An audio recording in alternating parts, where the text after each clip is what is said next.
Project MR2 gets a new fuel pump thanks to highflowfuel.com and Quantum Fuel Products.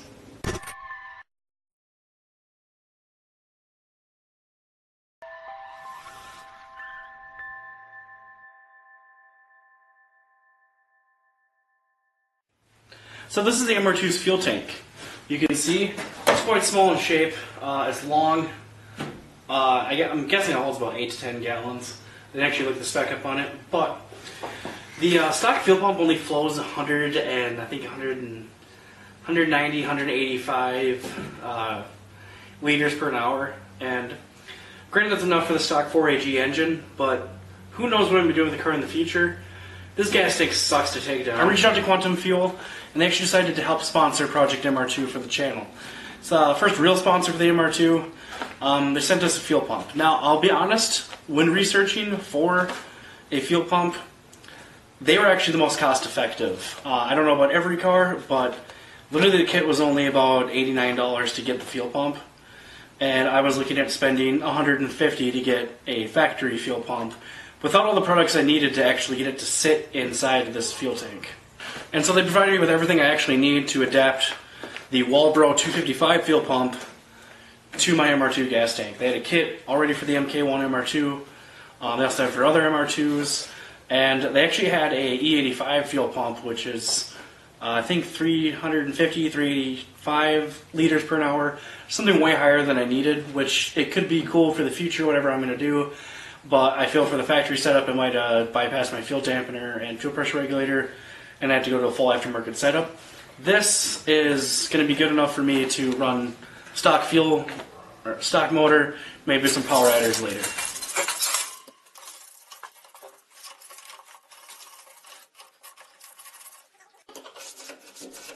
Okay guys, so the first thing we got to do is remove this old decrepit fuel pump. So we're going to do some cleaning around the tank to not drop any debris into it, using some general all-purpose cleaner.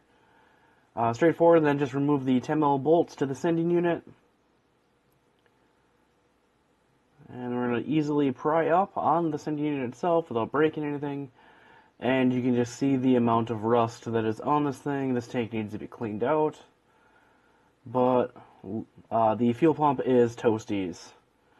So we're going to have to remove this. I'm surprised the connections even came off. I used a pliers on this side to get the nut loose. And then I use an 8mm socket to remove the other one after cutting it free from the hose. So just using the side snips, cutting that off. Removing that fuel pump and getting it over, like I said, to that 8mm connection. Trying to get it free with the vice grips. Didn't work, and like I said, very surprised these things even actually came out. So after removing the junky old fuel filter, you saw how corroded it was. So after that, they gave me the Walbro 255 and the install kit to get it to easily adapt to my fuel tank and make it work with my stock system. Alright, so we have what we need here. My fuel tank pump seal. We are working on a cleaner surface. Granted, there's stuff around it. We want to stay pretty good here. And you can see we have the factory wiring. This is a little, has some rust residue on it, but the ports we're actually connecting to are quite clean. Minus this piece of rubber. So we're going to continue on with reassembling or installing the fuel pump into this section. Before I go mounting anything, I'm going to make sure my gasket is correct.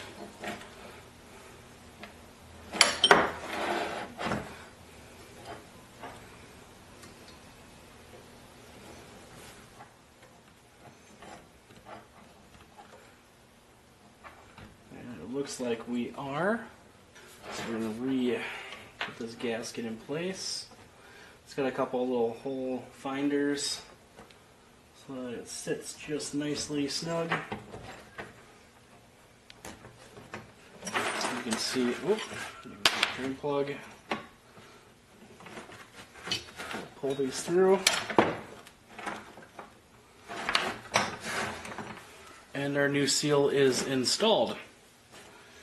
So there's that part. Okay, you can see that the Quantum Fuel install kit comes with everything you need.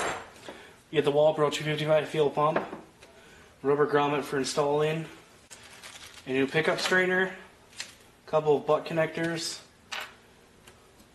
hose to adapt it to your factory setting, to your factory tube, some hose clamps, and the wiring for the pump itself that we're going to have to wire in. They give you enough length to do kind of whatever you need to do. But that is going to plug in, obviously, to the fuel pump, so you need to wire this to your sending unit. Okay, for this very easy task, we just need to put the strainer onto the fuel pump.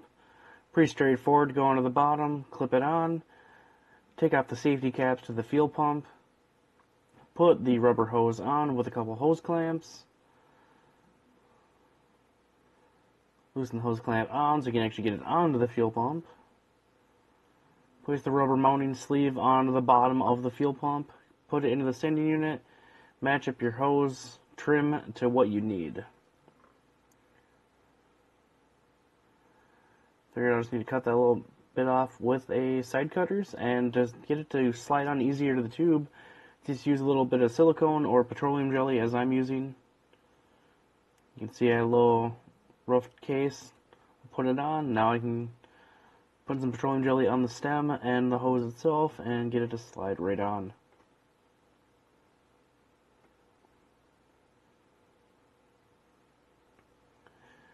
Get that securely in place. Tighten down your hose clamps for the final time.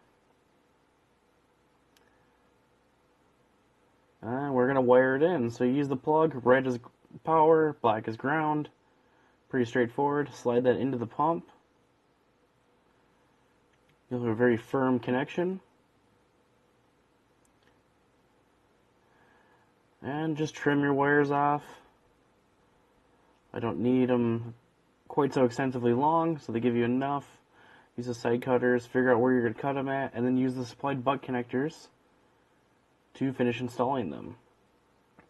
Kind of make your wire path how you want it to run. Leave yourself enough wire. I'm using these Irwin wire strippers. They hold the wire at the same time they strip it.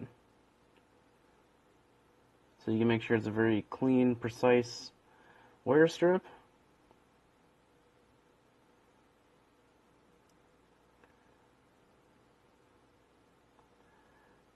And then I have a right angle OTC wire stripper that has a very nice right angle crimping end. It's very precise. Does it pretty much perfect every time for me, so that's why I love using them. I'm going to strip this wire a little bit back more. Make sure you get a good enough connection. Make sure after you crimp it, that's not just going to slip right off, because you're going to need to redo it if it does. So very straightforward. You don't need to worry about heat shrinking these or soldering them. Just make sure they are covered from touching any metal. Fuel will usually dissolve any electrical tape or heat shrink tubing anyway, so that's why these plastic butt connectors are great for this application.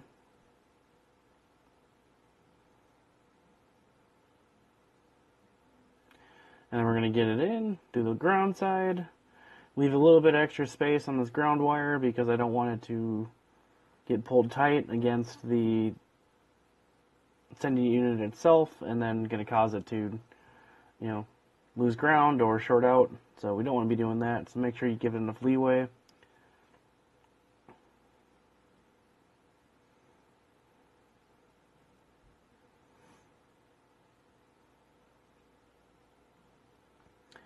And then she is official. You are wired in. The fuel pump is installed to your sending unit. So it is straightforward. Now we can put this back in the tank. With the sending unit ready to go back in the tank with the new walbro 255 fuel pump. Very easy install with the install kit from Quantum Fuel. Pretty comprehensive. It's pretty basic to do this, but they give you everything you need. And use any outside components except for tools. And now we have the upgraded fuel system for the MR2. All that's left, put the fuel pump in the tank, get the tank in the car, and get it going. Now, a few things I'd like to say beforehand, before ending the video. Once you hook your fuel pump up, do not run it dry. Fuel actually lubricates the pump and keeps it cool. If you run it dry, you'll just burn up the pump. There goes again. The install is very easy. Taking the tank out, not so much. But the actual removal and install of the new fuel pump, very easy with the kit provided by Quantum Fuel at highflowfuel.com. You can find a lot of fuel pumps. They have a lot more different options than what I took here. I took a cheaper but great improvement route on the MR2. Again, I'd like to thank Quantum Fuel and highflowfuel.com for actually sending and providing the part for the MR2. Helped out greatly. Again, their website was the most affordable one that I found. And also them providing the part was just great for the channel, and I thank you very much for that. Hey guys, thanks for watching the video. Please like and subscribe to get more videos like this one. Any contact information is below in the description, and you can get a hold of me there. Have a great day.